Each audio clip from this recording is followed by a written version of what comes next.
Najutre bude cieplejšie od proseku so spochmarením i dýžďom z času na čas. Južný vietor bude postupno slabiť i na severu Vojvodiny po poladňu prejde na severný napriamy so znižovaním temperatúry na tým području. Koncom dňa i v noci ku pondelku dýžď po Vojvodini bude mocnejší i bude živnejšie. Minimálna temperatúra od 4 stupni na severu po 9 u Veršcu a maximálna od 9 na severu Vojvodiny po 14 stupni u Veršcu i u opadovanju po poladňu i večer.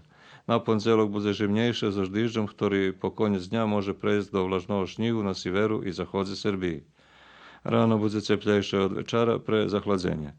Ranšie temperatúry od 3 po 8 stupni a maximálne dňovo od 4 na severu po 9 stupňov v južnej Srbiji. Na utorok bude živnejšie so zričným zjavením šnihu i dýžďu so šnihom z času na čas.